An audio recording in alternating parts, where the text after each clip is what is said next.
Yan, good evening mga guys. Yan po yung aking nahuling mga isda ngayong hapon. Yan naman oh, sariwa yan guys. So nakaliskisa na po natin yan, mga sangkay. So ayan po no.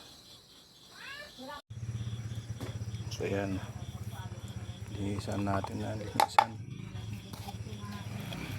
natin yan guys. At atin yung papaksiwin.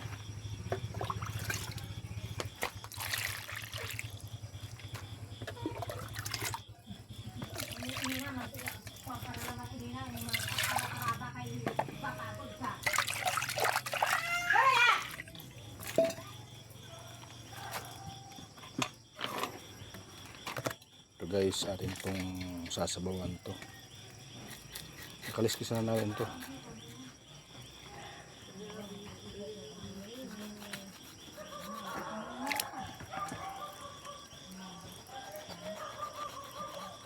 Ayan, dalawang malaki guys. Pwede yung sabawan yan.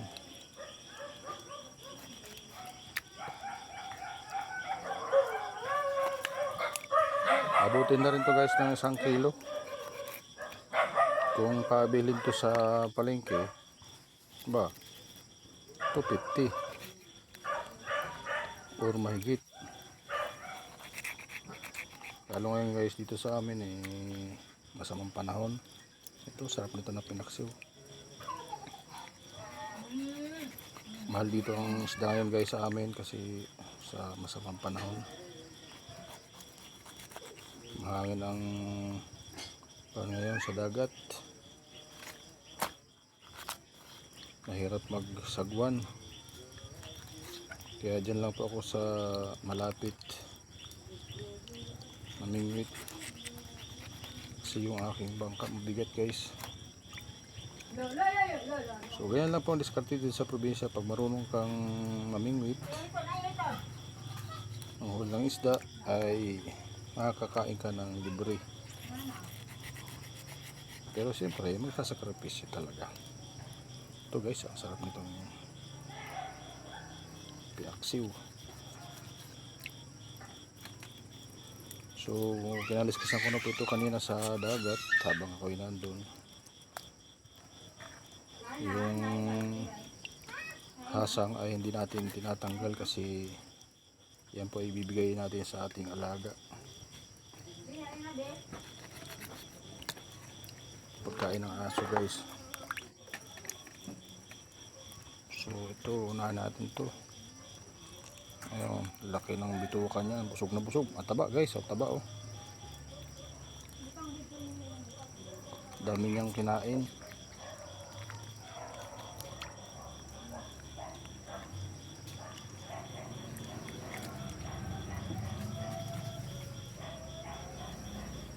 Dami niyang kinain guys na no.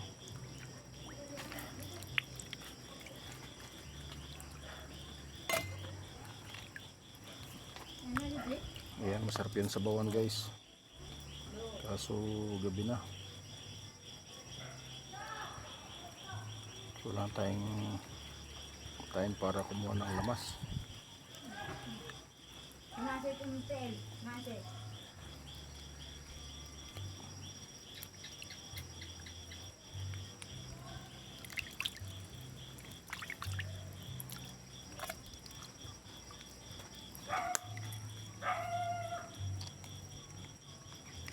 Yan, laman loob lang yung tinatanggal natin guys. Hindi hasang kasi yung hasang para sa ano yan, ating aso na alaga.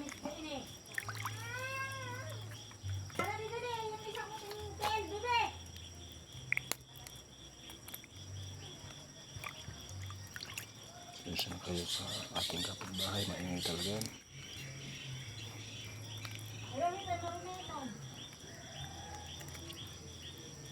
Para silang nasa bundok.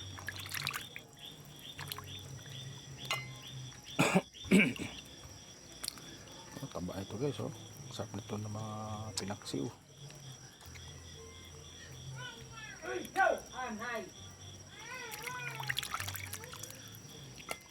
Yan oh.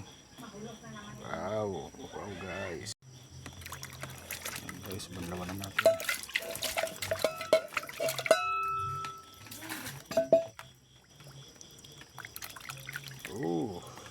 Sarap nito guys.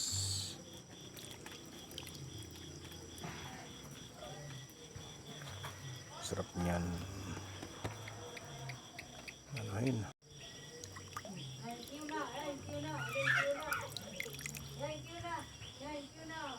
Yummy.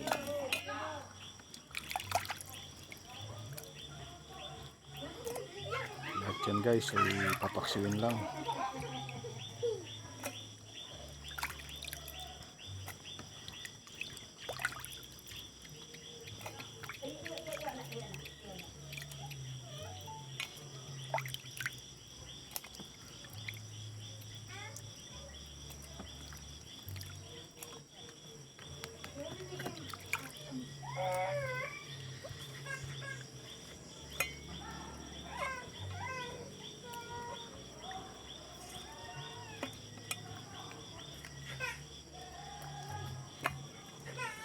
Guys, ayan o, thank you for watching. God bless guys.